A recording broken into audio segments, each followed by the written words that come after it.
The London fog, thick as ever, clung to my coat as I stepped out of Tottenham Grammar. Little did I know, a world away from these cobbled streets, I'd be shaping the very course of a global conflict. My name is Arthur Blakey Purvis, and though born in Britain, my life's work would unfold across the vast expanse of North America. The Great War, they called it then. I found myself immersed in the intricate dance of procuring explosives, a grim necessity. America, a land of burgeoning industry, became my proving ground. And then Canada beckoned, a new chapter leading Canadian Industries Limited. William Lyon Mackenzie King, a man of quiet resolve, entrusted me with the daunting task of chairing the National Employment Commission in 1936. I learned the pulse of a nation, the strength and resilience of its people. Then came the storm, the Second World War. The British government, facing the looming shadow of Nazi aggression, called upon me once more. I was appointed the Director General of the British Purchasing Commission. What did it mean? I was the only man in Washington. What did it mean? What it meant was I was the only man in Washington who could sign an order, write a cheque, and secure arms for Britain without having to ask Westminster for permission. A daunting title, but a crucial role: to secure the sinews of war from the United States, to arm our homeland against the darkness. Jean Monnet, a brilliant mind, and I formed the Anglo-French Purchasing Board, a fragile alliance against a common enemy.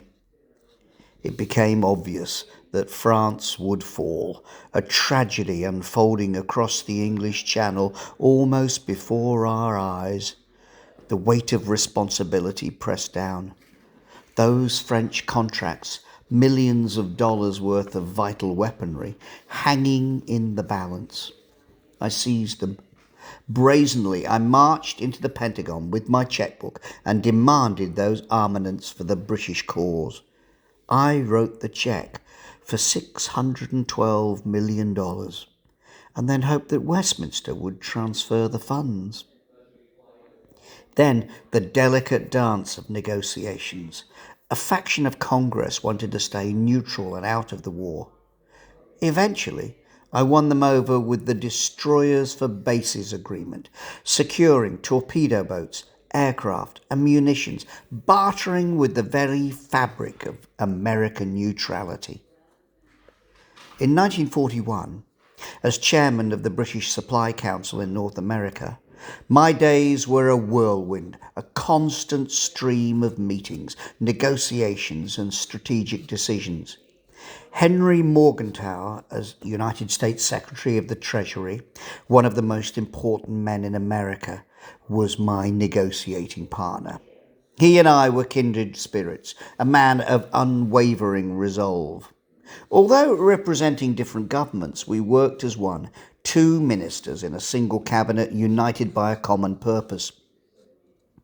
I was appointed to the Privy Council, an advisor to the King, a recognition of my service. But fate had other plans. At the last moment, I was ordered to fly back to America, and on that fateful day in August, I boarded a Liberator plane to fly back to Washington. The takeoff from RAF Heathfield was terrifying, the sudden, violent crash. My life abruptly extinguished. Churchill was distraught. He said my loss was grievous because I held so many threads together between Britain, Canada, and America. Franklin Roosevelt said he'd lost a friend. And Morgenthau, with whom I'd worked so closely, called me one of the rarest people he'd ever known and the ablest man in Washington. Purvis Hall at McGill University in Canada is a quiet reminder of my legacy. But my true legacy lies in the countless lives saved, the tides of war turned, the unwavering dedication to a cause greater than myself. Though I never lived to be sworn into the Privy Council, my name and my work will be forever etched in the annals of history. I lie in a grave looked after by the Commonwealth War Graves Commission in Ayr, in Scotland. I was just 51 when I died.